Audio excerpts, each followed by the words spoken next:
오늘 우리에게 주실 말씀은 요한계시록 두 번째 강해입니다. 평안이 있기를 원하노라. 평안이 있기를 원하노라. 계시록 1장 4절에서 6절까지 말씀입니다. 요한계시록 1장 4절에서 6절까지 말씀입니다. 요한계시록 강해 두 번째 시간입니다. 평안이 있기를 원하노라. 요한은 아시아에 있는 7교회에 편지하노니 이제도 계시고 전에도 계셨고 장차 오실 이와 그의 보좌 앞에 있는 7 영과 또 충성된 증인으로 죽은 자들 가운데서 먼저 나시고 땅의 임금들의 머리가 되신 예수 그리스도로 말미암아 은혜와 평강이 너희에게 있기를 원하노라. 우리를 사랑하사 그의 피로 우리 죄에서 우리를 해방하시고 그의 아버지 하나님을 위하여 우리를 나라와 제사장으로 삼으신 그에게 영광과 능력이 세세토록 있기를 원하노라. 아멘. 먼저 특별히 제가 오늘 아주 특별한 분을 모셨습니다. 이관희 집사님이신데요. 한번 영상으로 이관희 집사님의 한번 이야기를 한번 들어보겠습니다.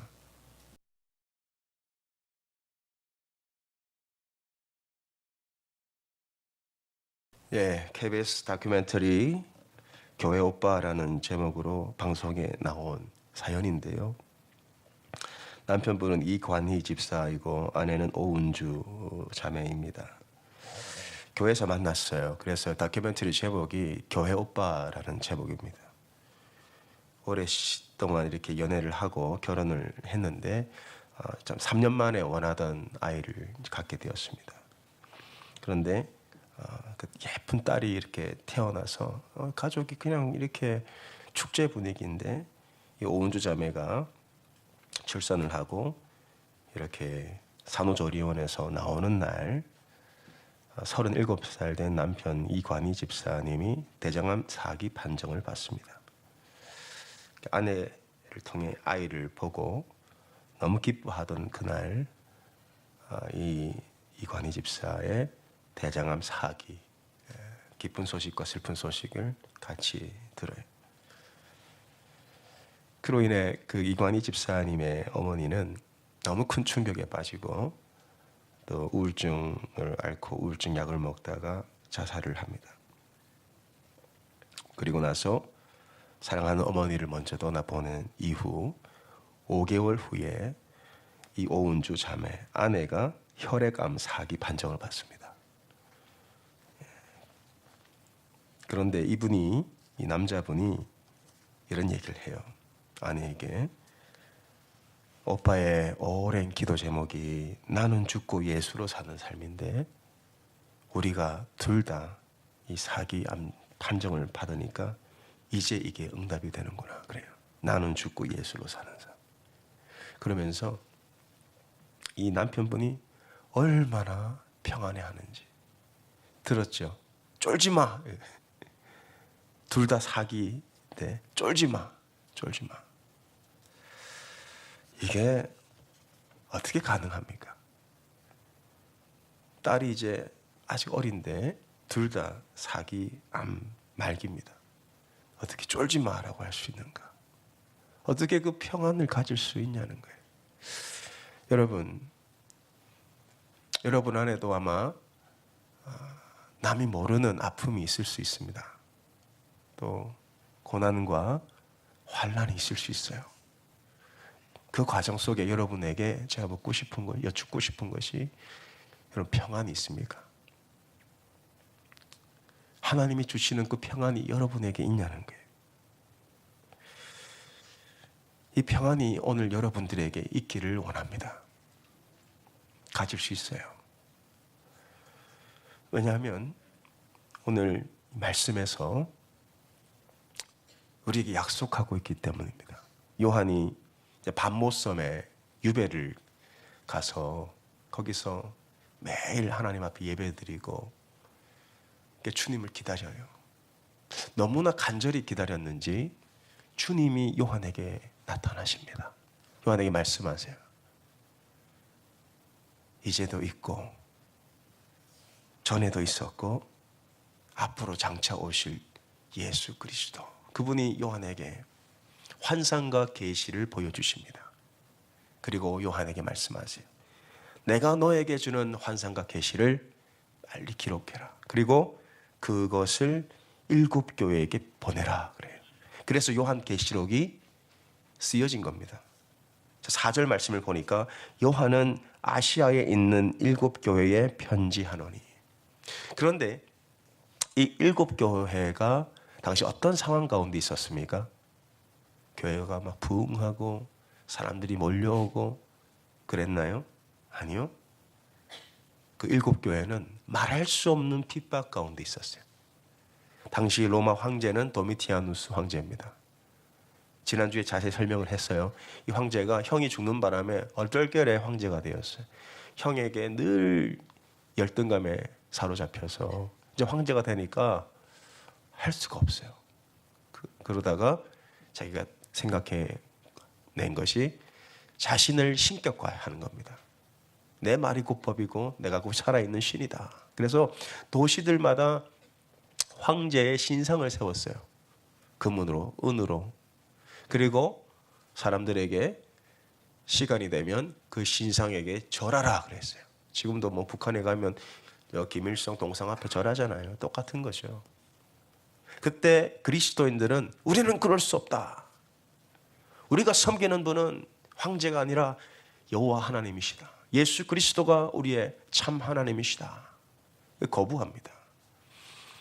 그 황제의 신상 앞에 절을 하는 것을 거부함으로 인해서 황제가 어떤 칙령을 내렸냐. 자, 그 신상에 절하지 않는 자들은 매매를 금지시켜라. 은행도 못 가요. 슈퍼마켓도 못 가요. 장도 못 봐요. 감옥에 가둬라. 그리고 주동자들은 다 로마 원형 경기장에 내보내라. 짐승에게 살이 찢기고 목이 잘리고 그리고 톱으로 자르고 창으로 찌르고 대대적인 고난과 핍박이 7교회에게 번져갑니다. 그때 요한이 이 소아시아 7교회에게 요한계시록을 쓰면서 처음으로 하는 말이 뭐냐면 너희에게 평강이 있을지어다. 5절 말씀을 보면 또 충성된 증인으로 죽은 자들 가운데서 먼저 나시고 땅의 임금들의 머리가 되신 예수 그리스도로 말미암아 은혜와 평강이 너희에게 있기를 원하노라. 은혜와 평강이 있기를 원한다. 이것은 서신의 기본적인 형식입니다. 그러나 요한이 그 소아시아 7교회에게 평강을 전하는 것은 단순한 인사말이 아니에요. 왜냐하면 그들에겐 정말 평강이 필요했어요. 정말 평안이 필요했습니다. 아마 오늘 이 자리에 오신 분들 가운데도 정말 평안이 필요하신 분이 계실 거예요. 밤에 잠을 못 자요. 직장에서는 늘 괴롭힘을 당해요. 부부관계가 원활하지 않습니다. 어릴 때는 그렇게 교회를 다니던 자녀가 이제는 나는 이제 교회 안 다녀. 우리들 안에 정말 평안이 있습니까? 여러분, 평안이 없다면 오늘 꼭 그 평안을 가지시기 바랍니다. 이 평안은 어디서 옵니까? 지금 우리들이 예수를 믿는다고 해서 매매가 금지되고 직장에서 쫓겨나고 감옥에 가고 죽고 그런 일은 없잖아요. 그런데 우리들 안에 다들 나름대로의 사연이 있고 나름대로의 아픔이 있고 나름대로의 고통이 있어요. 제가 올해 이제 목회 7년이 지나 8년째입니다. 성도들 이렇게 신방을 하면 다들 아픔이 있습니다. 사연이 없는 가정이 없어요. 문제 없는 가정 없습니다. 교회 오면 다 반갑게 인사하고 서로 아무 일 없는 것처럼 이렇게 보이지만 절대 그렇지 않아요. 이 세상엔 정말 고난과 아픔과 이게 끊임없이 우리 삶 속에 이렇게 들어오게 됩니다. 왜냐하면 이 세상 자체가 죄로 인해 얼마나 타락한 세상입니까? 사람은 다 자기중심적이에요. 그러다 보니 끊임없는 문제, 끊임없는 고난, 끊임없는 환난, 이게 우리 삶 속에 계속 있어요. 그럼에도 불구하고 우리가 어떻게 평안을 가질 수 있냐? 제가 지난주에 어느 목사님에게 전화를 받았어요. 우리 진내교 지방의 목사님 중에 한 분이, 사모님이 오랫동안 그 파킨슨 병으로 고생하시다가 최근에 너무 증세가 나빠지셔서 플레이노에 있는 병원에 ICU에 중환자실에 들어가셨다는 거예요. 그래서 목사님 몇 분과 함께 이렇게 신방을 했는데 딱 문을 열고 가보니 온몸에 고주사 바늘에 폐렴까지 와서 호흡이 안 되니까 코로 입으로 호스를 꽂아서 호흡을 하는데 얼마나 마음이 아픈지. 그런데 제가 정말 놀란 것은 그 사모님의 모습이 아닙니다. 제가 정말 깜짝 놀란 것은 우리를 반겨주던 목사님의 얼굴이에요. 아니, 이런 상황에서 웃음이 나올까? 우리를 반기는데 마치 어린아이처럼 얼굴이 얼마나 평안하신지. 제가 할 수만 있었다면 그분의 사진을 찍어 보여드리고 싶었어요. 사모님은 지금 호흡이 안 돼서 코에 입에 호스를 꽂아서 그렇게 힘들게 호흡을 하시는데 목사님은 너무나 평안하게 우리를 맞이하세요. 이 평안이 어디서 오냐는 거예요. 이 평안이. 요한은 우리에게 계시록을 통해 말해주고 있어요. 다시 한번 우리가 5절 말씀을 천천히 읽어보겠습니다. 또 충성된 증인으로 죽은 자들 가운데에서 먼저 나시고 땅의 임금들의 머리가 되신 예수 그리스도로 말미암아 은혜와 평강이 너희에게 있기를 원하노라. 이 평강은 돈에서 오는 것도 아니고 사람이 주는 것도 아니고 환경에서 오지 않습니다. 이 평강은 예수 그리스도로 말미암아 온다는 거예요. 오직 예수로 말미암아 평강이 옵니다. 여러분, 예수님은 우리들에게 평탄을 약속하신 적이 없어요. 다만 평안을 약속하셨어요. 요한복음 14장 27절 보면 평안을 너희에게 끼치노니 곧 나의 평안을 너희에게 주노라. 내가 너희에게 주는 것은 세상이 주는 것과 같지 아니하리라. 너희는 마음에 근심하지도 말고 두려워하지도 말라. 예수님이 제자들을 떠나시고 이제 저 십자가를 향해 걸어가실 때 제자들에게 하신 말씀입니다. 평안을 너희에게 끼치노라. 내가 너희를 떠난다고 아무것도 걱정하지 말고 근심하지 마라. 평안을 너희에게 끼치노라. 사도 바울이 예루살렘에 올라가서 내가 이제 복음을 전하겠다고 했을 때 사도행전 20장 21장에 보면 이 에베소 장로들이 바울을 뜯어말립니다. 가면 안 됩니다. 가면 죽습니다. 빌립에 4딸이 있었는데 다 처녀인데 예언하는 자예요. 바울 당신은 예루살렘에 올라가면 많은 고난을 받고 죽게 될 것입니다. 아가보라는 선지자는 바울의 띠를 가져다가 자기의 손을 결박하고 이 띠의 주인이 예루살렘에서 결박을 당하고 고난을 당할 것이다. 그래요. 그때 바울이 뭐라고 말합니까? 주 예수께 받은 사명, 나의 달려갈 길을 마치려 하기까지 나는 내 생명을 조금도 귀한 것으로 여기지 않는다라고 하면서 바울을 뜯어말리던 사람들을 오히려 위로합니다. 바울이 당신 올라가면 죽습니다 그랬는데 나는 내 생명 하나도 아깝지 않아 라고 하면서 그들을 위로해요. 주님이 우리에게 약속하신 건 평탄이 아닙니다. 살다 보면 고난도 있고요. 또 예수님 뭐라고 하셨어요? 너희가 나를 따르려거든 자기 십자가를 지고 좁은 길로 가야 된다 그랬어요. 절대로 평탄한 길을 약속하지 않으셨어요. 그러나 우리에게 약속하신 것이 있습니다. 그게 뭐냐? 평안을 약속하셨어요. 나를 따르면 내가 너에게 평안을 주겠다. 이 평안은 누구나 가질 수 있는 겁니다. 누구나. 목사만 가집니까? 교회 오래 다니는 사람만 가집니까? 아니에요. 예수님 뭐라고 하셨어요? 평안을 너희에게 준다 그랬어요. 예수 믿는 사람은 누구나 가질 수 있는 게 평안이에요. 여러분께 제가 묻겠습니다. 정말 이 평안이 여러분께 있습니까? 없다면 어떻게 해야 돼요?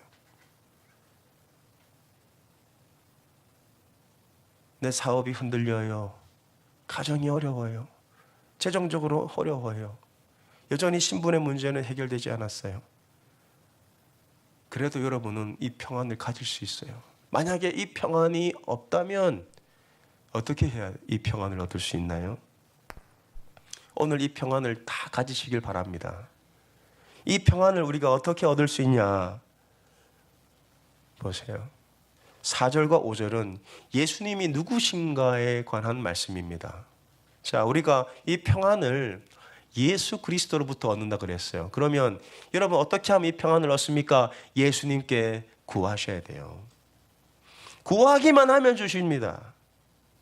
자, 4절 말씀을 다시 봅니다. 이게 좀 어려워요, 구조가.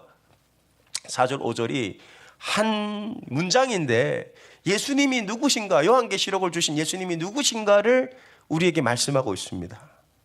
예수님이 누구신가? 자, 4절, 요한은 아시아에 있는 7교회에게 편지하노니 이제도 계시고 전에도 계셨고 장차 오실 이와라고 되어 있어요. 우리가 고난 당할 때 우리 마음속에 어떤 생각, 어떤 질문이 먼저 떠오릅니까? 내가 이렇게 고난을 당하는데 하나님 어디 계시냐? 우리 아까 이관희 집사님 영상을 보았잖아요. 아니, 한 사람도 아니고 저 두 사람이 저 핏덩어리 같은 딸 두고 어떻게 사기 이 암 판정을 받을, 그 암 판정을 받는 동안 하나님은 어디 계셨냐는 거예요. 이게 우리의 질문입니다. 누구나 그럴 수 있어요. 시편 102편에 보니까 고난당한 자가 마음이 상하여 그의 근심을 여호와 앞에 토로하는 기도라고 돼 있어. 시편 102편이 누군지 모르지만 시편 기자는 고난을 당했던 것 같아요. 마음이 상했어요. 그래서 하나님 앞에 이런 기도를 쏟아놓습니다. 여호와여, 내 기도를 들으시고 나의 부르짖음을 주께 상달하게 하소서. 나의 괴로운 날에 주의 얼굴을 내게서 숨기지 마소서. 왜 시편 기자는 이런 시를 남깁니까? 이 고난 가운데 하나님이, 이 부르짖음 가운데 하나님이 얼굴을 가리시는 것 같아요. 하나님 어디 계시냐는 거예요. 이렇게 내가 힘들고 이렇게 내가 어려운데. 근데 주님 우리에게 말씀하십니다. 나는 너를 떠난 적이 단 한 번도 없다. 요한에게 말씀하세요. 예수 그리스도는 누구신가? 이제도 계시고 전에도 계셨고 장차 오실이다. 여러분 고난 가운데 있지만 주님은 여러분과 이제도 계시고 여러분의 과거의 그 현장에도 계셨고 또 앞으로도 여러분과 영원히 함께 계실 거예요. 그게 요한이 우리에게 말해주고 있는 예수 그리스도세요. 이제도 계시고 전에도 계셨고 앞으로도 영원히 함께 계실 것입니다. 그런데 왜 우리가 이 평안을 얻지 못하는가?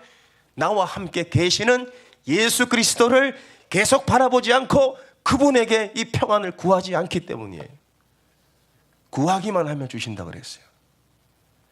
예수님은 지금도 나와 함께 계시고 이제도 계시고 전에도 계셨고 장차도 계실 겁니다.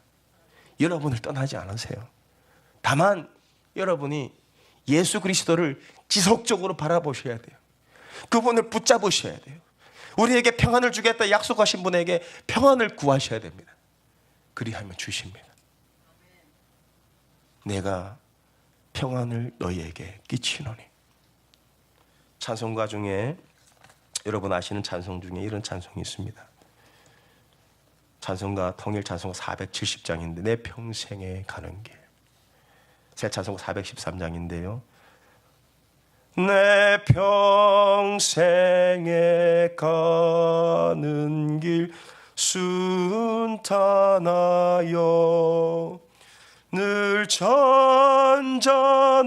강 같든지 큰 풍파로 무섭고 어렵든지 나의 영혼은 늘 편하다. 후렴이 어떻게 되나요? 내 영혼 평안해. 내 영혼 내 영혼 여러분, 이 찬양이 1873년도에 H.G. 스패포드라는 분이 만드신 찬양인데요, 참 아름다운 찬양입니다.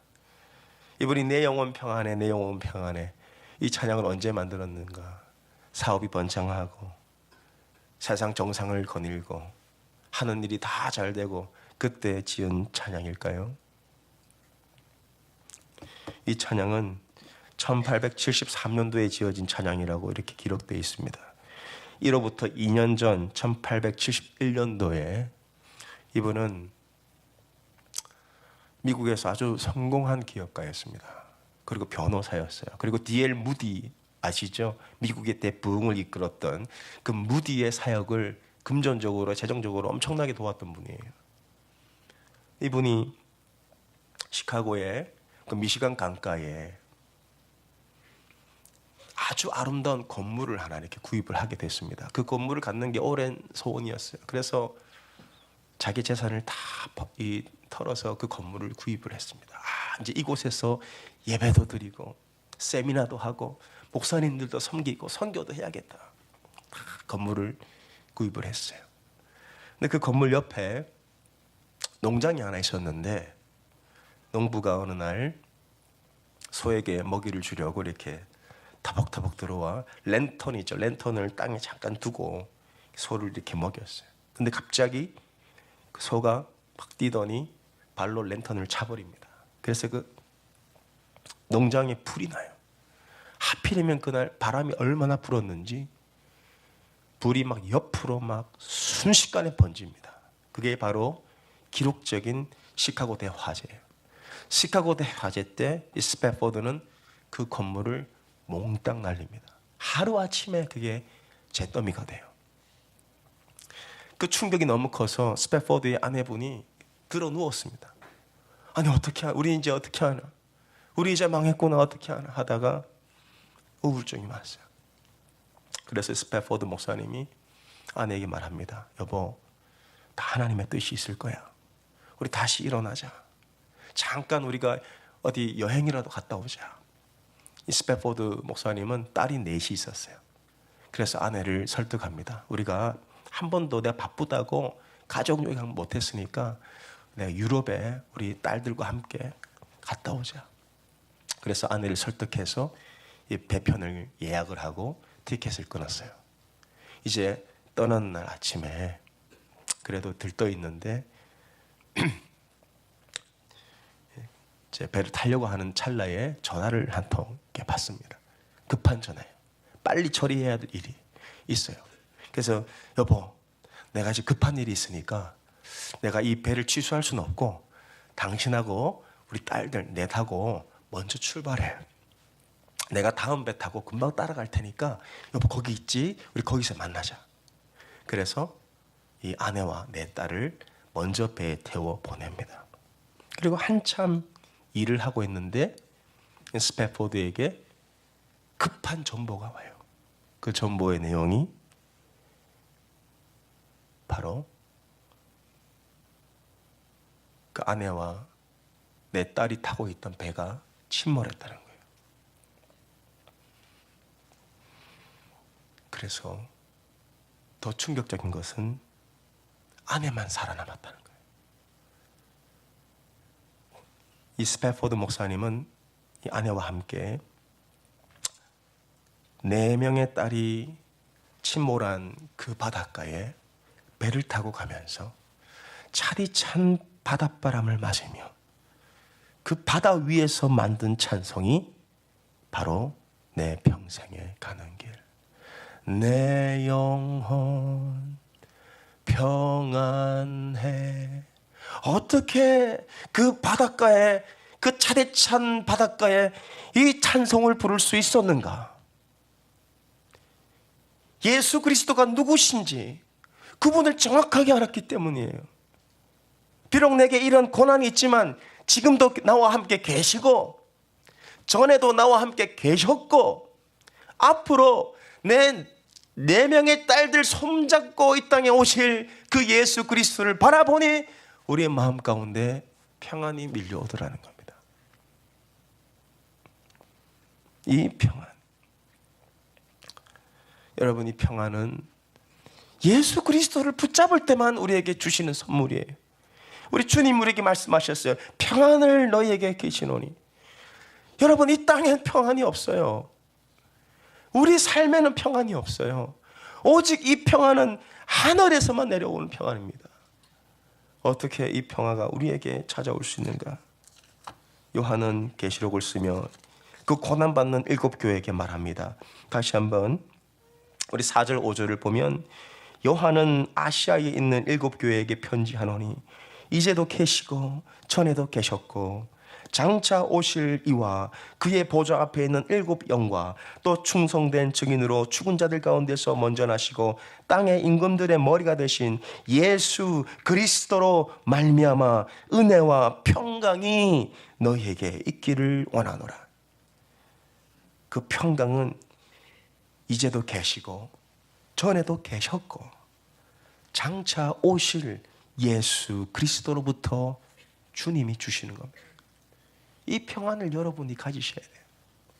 구하기만 하면 주셔요. 근데 우리가 자꾸만 사람을 보고 내 처지를 보고 은행 통장을 보고 하니까 평안이 없는 거예요. 우리에게 평안을 주신다고 약속하신 그분을 바라보세요. 지금도 여러분과 함께 계십니다. 전에도 계셨습니다. 앞으로도 쭉 같이 계실 거예요. 그분에게 평안을 구하세요. 뿐만 아니라 우리는 어떻게 이 평안을 얻습니까? 자, 5절 보십니다. 5절. 또 충성된 증인으로 죽은 자들 가운데서 먼저 나시고 라고 되어 있어요. 예수님이 누구십니까? 충성된 증인으로서 죽은 자들 가운데서 먼저 나신 분. 죽어서 무덤에 계신 분이 아니라 죽은 자들 가운데서 먼저 부활하신 분. 부활의 첫 열매로 우리에게 부활의 소망을 주시는 분이에요. 여러분 안에 평안이 없어요? 부활의 소망을 가지시기 바랍니다. 여러분, 우리 다 부활합니다. 이 땅에서 아무리 고난받고 이 땅에서 아무리 환난과 핍박을 받아도 이 땅에서만 받는 거예요. 우리는 부활해요. 1972년도에 아리조나에서 알코올 컴퍼니라는 회사가 생겼어요. 이 회사는 사람을 냉동으로 보관하는 냉동 인간을 만드는 그런 회사입니다. 당시만 하더라도 의료 수준이 지금과 같지 않죠. 그래서 그런 사람들을 신청자를 받아서 얼려버렸어요. 한 2만 불 정도만 주면 지금도 얼려준다고 합니다. 근데 문제가 있어요. 나중에 이 냉동인간을 다시 깨우는 기술이 있다 할지라도, 그때는 뭐 불치병에 대한 모든 약들이 다 나온다 할지라도 그들이 깨어나면 또 죽는다는 사실. 냉동인간이 우리에게 평안을 줍니까? 우리가 아무리 기술이 좋아 얼렸어도 깨어나면 또 죽습니다. 우리는 이 땅에서는 그 어떤 평안도 얻을 수 없어요. 그러나 우리에게 부활의 소망이 있어요. 예수 그리스도께서 충성된 증인으로 죽은 자들 가운데 계신 게 아니라 죽은 자들 가운데서 먼저 나셔서 우리에게 동일한 부활의 소망을 주셨어요. 그 부활의 소망이 있기에 우리 안에 평안이 있습니다. 베드로가 헤롯에게 잡혔을 때 사도행전 12장에 보면 야고보가 먼저 순교를 당해요. 이제 다음 날이면 베드로를 죽이려고 사도행전 12장 6절 보세요. 헤롯이 잡아내려고 하는 그 전날 밤에 베드로가 두 군인 틈에서 두 쇠사슬에 매어 누워 자는데 헤롯과 그의 신하들은 베드로를 죽이려고 칼을 갑니다. 그러나 베드로는 그 칼 가는 소리에도 쿨쿨 잠을 자요. 우리는 자존심 상하는 말 한마디만 들어도 잠을 못 자는데, 그날 매출이 조금만 떨어져도 잠을 못 자는데, 부부 싸움을 해도 잠을 못 자는데, 베드로는 다음 날이면 내가 죽는데도 이렇게 잠을 자요. 어떻게 이렇게 평안할 수 있냐? 부활을 목격했기 때문이에요. 예수 그리스도의 부활을 목격했기 때문입니다. 여러분, 예수님의 11 제자들이 다 예수님 십자가에 못 박혀 다 도망갔어요. 다 흩어졌어요. 그러나 그들이 결국엔 다 순교의 길로 갑니다. 그게 어떻게 가능합니까? 다 예수 그리스도의 부활을 눈으로 목격했기 때문에 그렇습니다. 부활의 소망이 있었어요. 고린도전서 15장에 보면 바울이 예수 그리스도의 부활을 이렇게 얘기해요. 고린도전서 15장 4절에서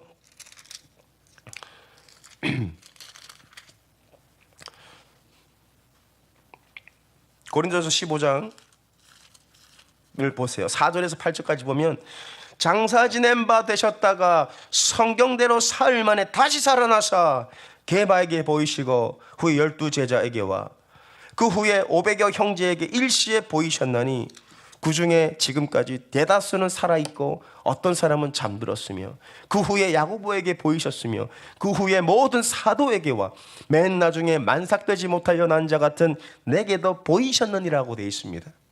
만약에 바울이 거짓말을 적어놨다면 어떻게 이 성경에 2000년 동안 우리에게 전해질 수 있었냐는 거예요. 본 사람들이 있는데 그 본 사람들이 만약에 너 거짓말이야, 예수님 부활한 거 500의 형제들에게 보여줬다고 되어 있습니다. 이게 바울의 서신이 그 당시에 모든 교회들에게 이렇게 돌아가면서 읽혔거든요. 만약에 바울이 거짓말을 썼다면 어떻게 2000년 동안 이 거짓말이 지금까지 지속될 수 있었다는 거예요. 그럴 수가 없다는 거예요. 예수 그리스도의 부활은 역사적 사실이면 목격자들이 있어요. 그리고 그들은 다 죽음의 길을 선택합니다. 예수님을 떠났던 자들이 다 십자가에 거꾸로 매달리고 X자 십자가에 매달리고 망치에 맞아 죽고 성에서 떨어져 죽고 톱에 켜 죽고 불에 타 죽고 어떻게 그 순교의 길을 갈 수 있었냐? 예수 그리스도의 부활 때문이에요. 여러분, 예수 그리스도는 죽은 자 가운데서 살아나신 살아계신 하나님이십니다. 그리고 우리에게 약속하셨어요. 너희가 나를 믿으면 너희도 영원한 부활이 있을 것이다. 영원한 부활이 있어요. 그러니 이 땅에서 당하는 고난과 이 땅에서 당하는 환난과 핍박 때문에 그 평안을 잃지 마시기 바랍니다. 주님은 우리에게 평안을 주세요. 계시록 1장 5절에 돌아가면 요한은 그 핍박받던 7교회에게 편지를 해요. 5절 다시 봅니다. 또 충성된 증인으로 죽은 자들 가운데서 먼저 나시고. 그래서 우리가 예수를 믿으면 평안이 있어요. 아무리 힘들어도 이 땅에서 끝나는 거예요. 그러나 영원한 안식과 부활의 소망은 세상이 가지지 못한 여러분들에게 참된 평안을 주는 놀라운 하나님의 은혜입니다. 여러분 안에 평안이 없습니까? 부활의 소망을 가지세요. 뿐만 아니라 여러분 안에 정말 소망이 없나요? 그러면 여러분의 삶을 다 예수님께 맡기시기 바랍니다. 맡기세요.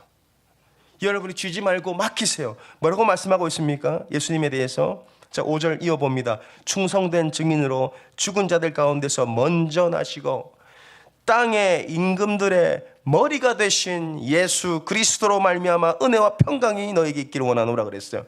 예수님을 뭐라고 소개하고 있습니까? 땅의 임금들의 머리라고 말씀하고 있어요. 요한이 말하고 있는 땅의 임금들이란 네로와 도미티아누스의 교회를 무섭게 핍박하고 예수 믿는 사람을 죽였던 네로 황제와 도미티아누스, 그 땅의 임금들의 머리가 누구시냐? 예수 그리스도시다. 그들을 주관하고 있는 분이 예수 그리스도시라는 거예요. 우리의 삶에 고난이 있을 수 있죠. 그러나 여러분, 이걸 반드시 아셔야 돼요. 이건 절대 우연이 아닙니다. 땅의 머리가 되신 예수 그리스도, 모든 것의 만왕의 왕의 모든 것의 머리가 되신 예수 그리스도께서 주관하고 계시는 거예요. 허락하신 거예요.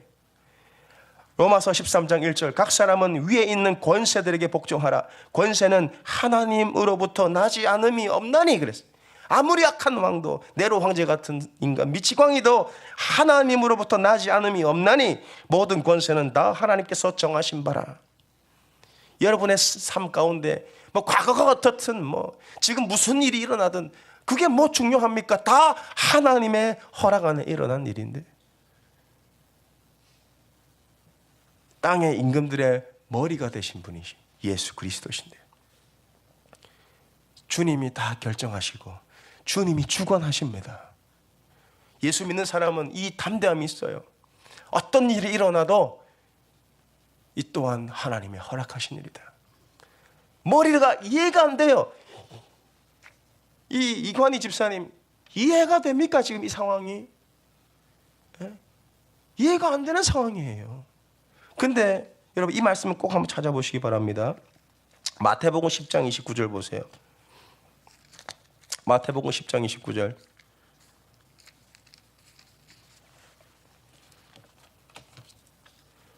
신약성경 16페이지 있어요. 한번 같이 읽어보겠습니다. 마태복음 10장 29절. 뭐라고 예수님 말씀하십니까?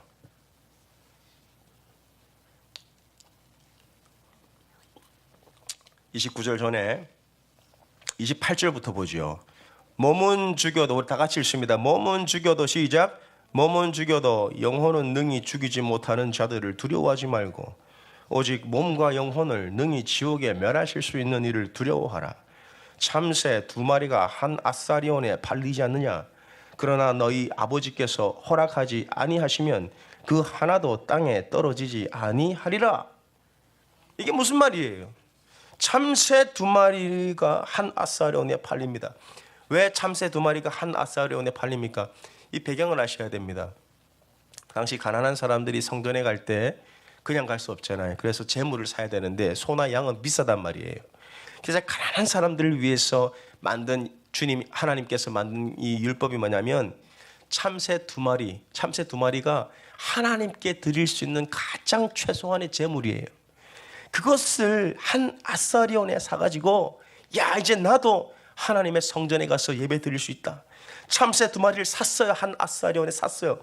예배 드리려고 성전에 가는데 갑자기 참새 1마리가 땅에 떨어져 버렸어요. 그러면 땅에 떨어진 이 참새는 하나님께 드리지 못합니다. 이게 이해가 되는 상황이 아니잖아요. 지금 선한 뜻으로 참새 2마리 사서 하나님께 바치려고 길을 가는데 그 중에 1마리가 땅에 떨어지니 얼마나 이 억장이 무너집니까? 그러한 것도 하나님이 허락하지 아니하시면 땅에 떨어지는 법이 없다고 그랬습니다. 하나님이 허락했기 때문에 일어난 일이란 거예요. 아무리 우리 머리로 이해가 안 돼도 이 이관희 집사님처럼 이해가 안 되잖아요. 지금 한 사람도 아니고 2사람이. 그러나 이러한 것도 하나님이 허락하지 아니하시면 일어나지 않는다. 너의 모든 짐을 다 주께 맡기라. 땅의 임금들의 머리가 되신 예수 그리스도께 여러분의 삶을 맡기라는 겁니다. 이해하려고 하지 말고. 이해 못해요 우리 하나님. 그러나 여러분이 반드시 알아야 될 게 있어요. 하나님은 좋으신 분입니다. 우리가 이해할 수 없어도 God is good. 하나님은 좋으신 분이에요. 그리고 하나님은 모든 것을 합력하여 하나님의 선을 이루시는 분이에요. 그 믿음은 절대 포기하시면 안 됩니다. 하나님은 좋으신 분이세요. 그리고 하나님의 선한 뜻을 위해서 모든 것을 합력하여 일하고 계십니다. 그 과정 속에 우리가 알지 못하는 것들이 너무 많아요. 그렇기 때문에 알려고 하지 말고, 이해하려고 하지 말고 어떻게 해야 돼요? 내 모든 고난, 내 모든 환난, 내 모든 삶의 문제들, 내가 짊어지고 있는 모든 짐들을 다 주님께 맡기라는 거예요. 예수님 뭐라고 하셨어요? 수고하고 무거운 짐진도 다 내게로 오라. 내가 너희를 쉬게 하리라. 예수님 누구시라고요? 땅의 임금들의 머리라고요. 그 임금들이 뭐 선한 임금들입니까? 네로하고 도미티아누스 그런 교회를 핍박하던 자들인데 그 또한 주님이 주관하고 계신다. 내 삶 속에 일어나는 작은 문제들, 큰 문제들, 재정적인 어려움, 육신의 질병, 가정의 어려움 다 주님이 주관하고 계세요. 그러니 짊어지지 말고 내려놓고 맡기라는 거예요. 왜 우리에게 평안이 없습니까? 내가 다 짊어지고 가기 때문에. 얼마나 무거워요. 세상 사람들이 그렇게 살아요. 다 자기가 짊어지고 살아요. 다 주님께 맡기세요. 그리하면 주님이 여러분에게 평안을 주십니다. 어떤 평안을 주십니까? 평안을 너희에게 끼치노니 곧 나의 평안을 너희에게 주노라. 예수님의 평안을 주신다. 그래서 이관희 집사님이 그 아내분에게 쫄지 마. 뭘 쫄아. 그게 뭐라고. 이 평안을 가지는 겁니다. 여러분 안에 평안이 없습니까? 평안을 원하십니까? 그러면 이제도 계시고 전에도 계셨고 장차 또 계실 그 예수 그리스도께 평안을 구하세요. 주십니다. 주십니다. 부활의 소망을 가지십시오. 죽은 자들 가운데 먼저 나신 그리고 우리에게 영생을 약속하신 부활의 소망을 가지세요. 왕들의 머리가 되신 예수 그리스도께 여러분의 삶을 완전히 맡기세요. 그리하면 그리스도로 말미암아 은혜와 평강이 너에게 있기를 원하노라. 기도하겠습니다. 하나님,